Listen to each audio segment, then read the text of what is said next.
आज के समारोह में उपस्थित lieutenant general Prashant Srivastava ji, divisional commissioner Kashmir Shri Vijay विदुड़ी जी, प्रेसिडेंट प्रोजेक्ट तोहा Monika Pal Bharti, GOC Victor force major general Dhananjay Joshi, brigadier R S Bhullar, DIG south Kashmir Javed Mattu sahab, DC Shopian Shishir Gupta ji, SSP Shopian Inayat Chaudhary ji, आमंत्रित अतिथिगण, देवियों, सज्जनों और मित्रों, आज army goodwill school Balapur, Shopian तथा 5 अन्य सेंटर्स पुलवामा, कुलगाम, बडगाम, पंपोर और अनंतनाग से वोकेशनल ट्रेनिंग समाप्त करके अपने जीवन की नई यात्रा शुरू कर रही सभी बच्चियों को, नारियों को मैं हृदय से बधाई देना चाहता हूँ। सबसे पहले जिस महान व्यक्तित्व के नाम पर यह संस्थान बना है, मैं बाबा साहब भीमराव अंबेडकर जी को नमन करना चाहता हूँ। हम सब जानते हैं बाबा साहब के समानता और सामाजिक न्याय के संकल्प के कारण देश में बड़ा बदलाव हुआ, और मैं समझता हूँ उसी से प्रभावित होकर के मोनिका जी तथा उनकी माता जी ने इस संस्था का नाम डॉक्टर भीमराव अंबेडकर विकास एवं सेवा संस्थान रखा होगा। इस संस्थान ने जम्मू कश्मीर में भी वुमेन एम्पावरमेंट के लिए एक सराहनीय अभियान प्रारंभ किया है। मैं मोनिका पाल भारती और उनकी पूरी टीम को हृदय से बधाई देना चाहता हूं और शुभकामनाएं भी देता हूं। मैं इंडियन आर्मी तथा राष्ट्रीय राइफल के सभी अधिकारियों और बहादुर जवानों को भी सैल्यूट करता हूं। जहां इंडियन आर्मी पूरी मुस्तैदी से न सिर्फ देश की एकता अखंडता की रक्षा करती है, बल्कि निस्वार्थ भाव से जम्मू कश्मीर के अवाम में एक नया और पॉजिटिव बदलाव लाने के पुनीत काम को भी आगे बढ़ाती है और इसका निर्वहन करती है। मैं सुन रहा था ध्यान से जब यहाँ के इंस्ट्रक्टर ने बताया कि लोग आना नहीं चाहते थे क्योंकि आर्मी का गुडविल स्कूल था। दुर्भाग्य कैसा है कि आर्मी के जवान आपकी रक्षा के लिए जान दे सकता है, लेकिन उसके द्वारा चलाए गए स्कूल में हम आना नहीं चाहते। इस तरह का एक इकोसिस्टम, इस तरह का एक नैरेटिव जानबूझ करके यहाँ बनाया गया था, और मैं कह सकता हूँ कि पिछले 5-6 वर्षों में उसमें बड़ा बदलाव आया है। मैं मानता हूँ कि भारतवर्ष में हजारों महापुरुषों की आकाशगंगा में बाबा साहब भीमराव अंबेडकर एक चमकते हुए सितारे थे। जिस प्रकार उन्होंने अपने संघर्ष, त्याग और समर्पण तथा निष्ठा से आज से 7 दशक पहले समस्त सामाजिक और आर्थिक भेदभाव मिटाने का संकल्प लिया था, वह मूल्य आज भी संपूर्ण देश का मार्गदर्शन कर रहे हैं। संविधान की रचना के द्वारा बाबा साहब ने स्वार्थ रहित सेवा, दृढ़ता और बलिदान जैसे मूल्यों के माध्यम से राष्ट्र के नवनिर्माण की नींव रखी थी, और समाज के हर एक वर्ग का मैं समझता हूँ दायित्व है कि वह वंचितों को सबसे ज़्यादा वरीयता दे, नारी शक्ति को समाज में उनका उचित स्थान मिले। इसके लिए उन्होंने बड़ा काम किया। इस बात को जरूर याद रखने की ज़रूरत है कि बाबा साहब ने जो संविधान बनाया था, पूरी दुनिया का पहला ऐसा संविधान था जिसने बिना किसी भेदभाव के महिलाओं को पुरुषों के समान अधिकार दिए थे। और बाबा साहब ने उस समय कहा भी था, मैं किसी समुदाय की प्रगति महिलाओं ने जो प्रगति की है उससे ही मापता हूँ। बाबा साहब को मैं महिला अधिकारों और महिला सशक्तिकरण का एक अग्रदूत मानता हूँ, जिन्होंने सुनिश्चित किया कि राष्ट्र की आधी आबादी ताकतवर हो, आत्मनिर्भर हो। इसलिए आज मैं उन सभी 125 बच्चियों को बहुत बहुत हृदय से बधाई देता हूँ, जिन्होंने ट्रेनिंग के साथ साथ आज संसाधन भी प्राप्त किए हैं। वो सामाजिक आर्थिक व्यवस्था में आने वाले दिनों में आपकी वाजिब जगह सुनिश्चित करेगा और आपकी क्षमता को नए पंख मिलेंगे, इसका मुझे विश्वास है। मुझे बताया गया कि 2020 में इस संस्था ने राष्ट्रीय राइफल सेक्टर 12 के परिसर में कार्य शुरू किया था। आज 125 बच्चियों को मिलाकर अब तक कुल 1481 महिलाओं और बच्चियों को अपने पैरों पर खड़ा होने में इस संस्थान ने और इंडियन आर्मी ने मदद की है। मैं मानता हूं कि अगर एक महिला आर्थिक रूप से स्वतंत्र होती है तो केवल उसका परिवार आर्थिक रूप से मजबूत नहीं होता, बल्कि पूरा समाज एक नई ऊर्जा से भर जाता है। उस समाज में एक नई आकांक्षा का जन्म होता है और वह समाज हर तरह के कॉन्फ्लिक्ट से मुक्त होकर सिर्फ तरक्की और विकास के लिए समर्पित हो जाता है। और इसलिए भारत के सम्माननीय प्रधानमंत्री आदरणीय श्री नरेंद्र मोदी जी के मार्गदर्शन में जम्मू कश्मीर में भी मैं कह सकता हूं कि 2020 से वीमेन एम्पावरमेंट को काफ़ी महत्व दिया गया। एक कार्यक्रम यहाँ चला करता था पहले, back to village, my town my pride, और उस कार्यक्रम का एक प्रमुख उद्देश्य होता था कि हर पंचायत में कुछ नौजवानों को चिन्हित करना है, उन्हें मुद्रा योजना के अंतर्गत 10 लाख रुपए तक का, उसे अब तो 20 लाख कर दिया भारत सरकार ने, ऋण बैंक बिना किसी गारंटी, बिना किसी कोलेटरल के मिलते थे। उनकी हैंड होल्डिंग करके उन्हें कैसे एंटरप्रेन्योर बनाया जाए, इसकी एक कोशिश लगातार 4 वर्षों तक हुई। उसमें ये भी सुनिश्चित किया जाता था कि ये जो नौजवान हैं ये केवल बच्चे न हों, इसमें कम से कम बच्चियां भी शामिल की जाएं, कम से कम 40% इसकी कोशिश हुई।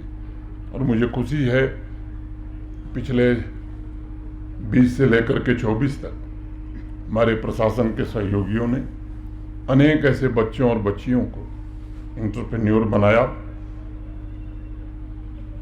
रूरल लाइवलीहुड मिशन के साथ साथ उम्मीद, तेजस्विनी, मुमकिन, ट्रेड प्रमोशन के हौसला जैसे कार्यक्रमों से भी अनेक महिलाओं को ट्रेनिंग और फाइनेंशियल असिस्टेंस देकर उन्हें एम्पावर किया गया।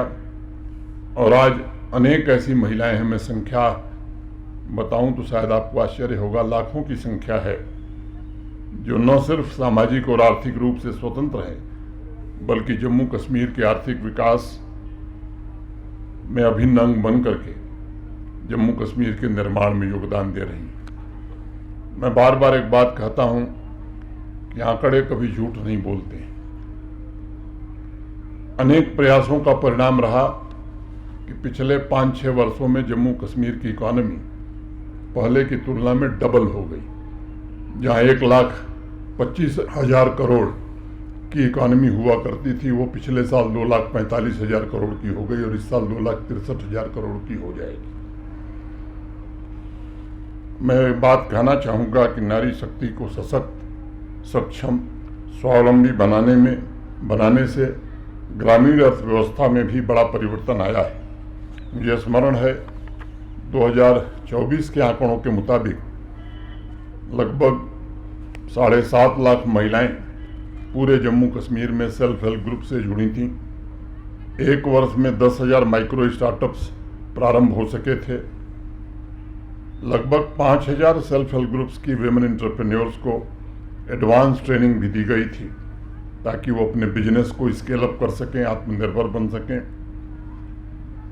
आधी आबादी को पूरा हक मिले, इसके अनेक प्रयत्न हुए हैं। मैं मानता हूं कि हमारी बच्चियां हमारी मानवता का केवल आधा हिस्सा नहीं है, बल्कि जब तक इस आधे हिस्से को उसका सही सम्मान, स्वतंत्रता, क्षमता और उनके विकास के अनुरूप वातावरण तैयार करके हम आगे नहीं बढ़ेंगे, तब तक विकसित भारत का संकल्प पूरा नहीं हो सकता है। सामान्य रूप से जम्मू कश्मीर के अंतर्गत स्थित सभी विश्वविद्यालयों के दीक्षांत समारोह में, कन्वोकेशन में मैं पिछले 4-5 वर्षों में जाता रहा हूँ और मुझे आज ये बताते हुए प्रसन्नता है कि गोल्ड मेडल्स जो भी यूनिवर्सिटी में मिल रहे हैं, 75% से ज़्यादा गोल्ड मेडल्स बच्चियाँ ले रही हैं। ये हम सबके लिए अत्यंत प्रसन्नता का अवसर है। पिछले 5 वर्षों में ये सुनिश्चित जरूर किया गया है कि नारी शक्ति को सही सम्मान, हर प्रकार की स्वतंत्रता, क्षमता और उनके विकास के अनुरूप वातावरण तैयार हो के गरीबी रेखा के नीचे जीवन यापन करने वाली महिलाएं या शिक्षा से वंचित महिलाएं, उन्हें सामाजिक और आर्थिक उत्थान, ये प्रशासन की सर्वोच्च प्राथमिकता रही है। और मोनिका पाल जी जैसी द्वारा संचालित इस तरह की संस्थाओं ने इसमें 4 चांद लगाया है। मुझे अनेक उदाहरण याद हैं, वो नाम भी मुझे याद हैं, क्योंकि जो कोशिश हुई, अनेक छोटे बड़े सपने उसके कारण पूरे हुए। मुझे हजरा बानो पुलवामा 2021 में उसने एक सिलाई यूनिट लगाई थी। इसी सोपैया में गुलशन भट्ट ने अपना मिल्क यूनिट प्रारंभ किया था। सांबा की मानवी वर्मा ने इलेक्ट्रॉनिक गुड्स का कारोबार शुरू किया। बडगांव की एक वडीमा अख्तर हैं, वहीदा अख्तर, 122 महिलाओं का सेल्फ हेल्प ग्रुप चला रही हैं और उस पूरे परिवार की मुखिया की तरह सबकी देखभाल भी कर रही हैं। उधमपुर की रहने वाली अनीता शर्मा और शहनाज बानो ने नारी कल्याण मिल्क प्रोसेसिंग यूनिट द्वारा 41 परिवारों की जिंदगी में एक बड़ा और सुखद बदलाव लाया है। कठुआ की रहने वाली सुनीता देवी अपने संस्था के द्वारा बोसवाली पेंटिंग को प्रमोट करने का काम कर रही हैं। ऐसे अनेक उदाहरण हैं जहां नारी शक्ति के संकल्प को संसाधन मिले तो उनके सपनों को पूरा करने में उन्हें विलंब नहीं लगा। वेमेन एंटरप्रेन्योर्स का कार्यक्षेत्र घरेलू और कुटीर उद्योग तक ही पहले सीमित हुआ करता था।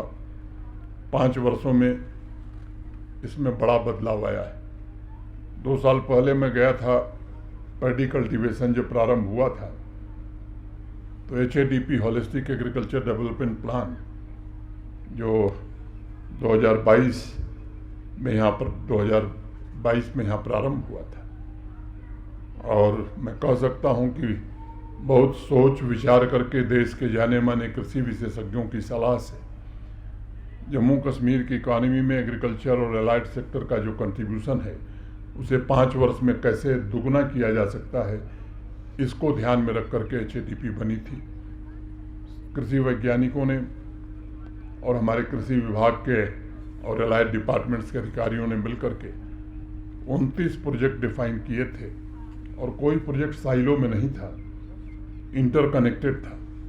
लगभग 70% आबादी जम्मू कश्मीर की कृषि और उससे संबंधित एग्रीकल्चर और एलाइड एक्टिविटीज़ पर ही अपना जीवन यापन करती है। उस दिन मैं कुछ प्रोग्रेसिव फार्मर से मिल रहा था। एक लड़की जिसने कश्मीर यूनिवर्सिटी से MBA किया था, नौकरी भी कर रही थी। नौकरी छोड़ करके वो HADP की 2 प्रोजेक्ट उसने लिया था और अपने साथ साथ 4 लोगों को और रोजगार दिया था। ऐसे अनेक उदाहरण हैं।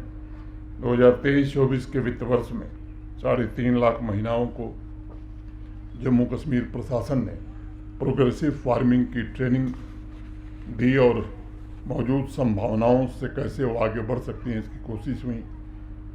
जो होम स्टे योजना 5 वर्ष पहले यहाँ प्रारंभ हुई थी, मैं कह सकता हूँ कि उसमें 58% होम स्टे हमारी बच्चियाँ, हमारी महिलाएं चला रही हैं। मैं इन सभी 6 सेंटर्स पर चलाए जा रहे लाइवलीहुड कोर्स के संबंध में भी 2-3 आग्रह करना चाहूँगा। कोर्स की समाप्ति और बिजनेस शुरू करने के बाद संस्था द्वारा सालाना फॉलोअप बड़ा जरूरी है, ताकि बिजनेस के स्केल अप की संभावनाओं को तलाशा जा सके। प्रशासन और अन्य स्टेक होल्डर्स के सहयोग से उनकी हैंड होल्डिंग की जा सके। विशेष रूप से ग्रामीण इलाकों में नंबर ऑफ एंटरप्रेन्योर्स में महिला और पुरुषों की संख्या के बीच जो गैप है उसे हम कैसे योजनाबद्ध तरीके से कम कर सकते हैं।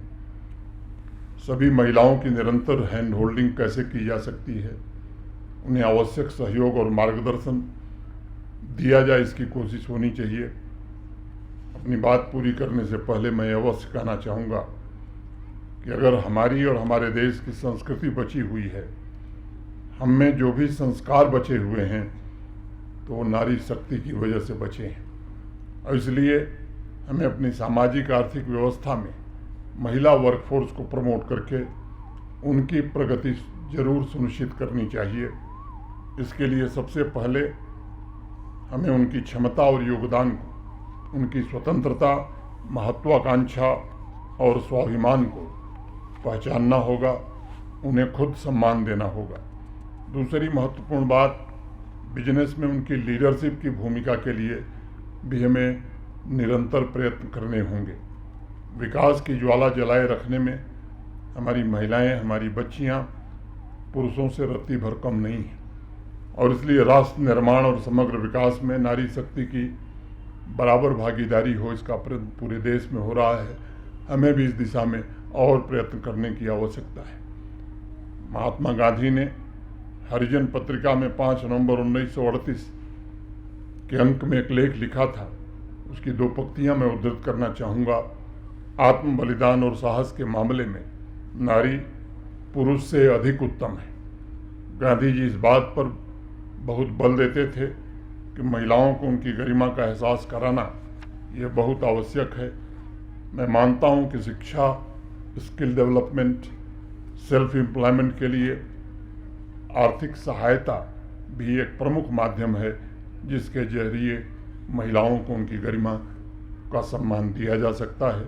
उनकी क्षमता को पूरी तरह से समाज निर्माण के काम में लगाया जा सकता है। हमारी संस्कृति में तो हमारे पूर्वजों ने कहा, यत्र नार्यस्तु पूज्यन्ते रमन्ते तत्र देवता। जहाँ महिलाओं की पूजा होती है, देवताओं का निवास वहीं होता है। मेरा मानना है कि जम्मू कश्मीर में वीमेन लेड डेवलपमेंट आतंकवाद, ड्रग एडिक्शन और अन्य सामाजिक बुराइयों को भी जड़ से उखाड़ फेंकने में जरूर मदद करेगा और आवाम वाकई में शांति समृद्धि के लक्ष्य को प्राप्त कर सकेगा। महिलाओं को आर्थिक रूप से मजबूत बनाकर आवाम में भी नया आत्मविश्वास पैदा किया जा सकता है। आज जो 1400 से कुछ ज़्यादा बच्चियों को आपने ट्रेन किया है, मैं ईश्वर से प्रार्थना करता हूँ कि आने वाले दिनों में आप मेंटरिंग और हैंड होल्डिंग 14,000 से ज़्यादा नारियों की कर सकें। इतनी क्षमता आपको ईश्वर दे। मैं आर्मी के सभी अधिकारियों और विशेष रूप से आज मैं इस अवसर पर कहना चाहता हूँ कि आर्मी के गुडविल स्कूल या सही रास्ता या अनेक ऐसे कम्युनिटी डेवलपमेंट के प्रोग्राम, इसने जम्मू कश्मीर में एक बड़ा बदलाव किया है और ये अनवरत बिना किसी स्वार्थ के निस्वार्थ भाव से हमारे आर्मी के ऑफिसर्स इसको चला रहे हैं। 2 पंक्तियां करके मैं आगे बढ़ूंगा। मोहब्बत हमने सीखी है चिरागों की समाओं से, मोहब्बत हमने सीखी है चिरागों की समाओं से। कभी तो रात आएगी, कभी तो लौ जलाओगे, कभी तो लौ जलाओगे। मैं मोनिका पाल जी, इंडियन आर्मी ने विमेन एम्पावरमेंट की जो लौ जलाई है वो शहर शहर, गांव गांव में उजाले की किरण बनकर पहुँचे और यहाँ की नारियों को और शक्ति दे। यही मैं प्रभु से प्रार्थना करता हूँ। फिर से आप सबके प्रति हृदय से कृतज्ञता ज्ञापित करते हुए अपनी बात पूरी करता हूँ। बहुत बहुत धन्यवाद। जय हिंद, जय भारत।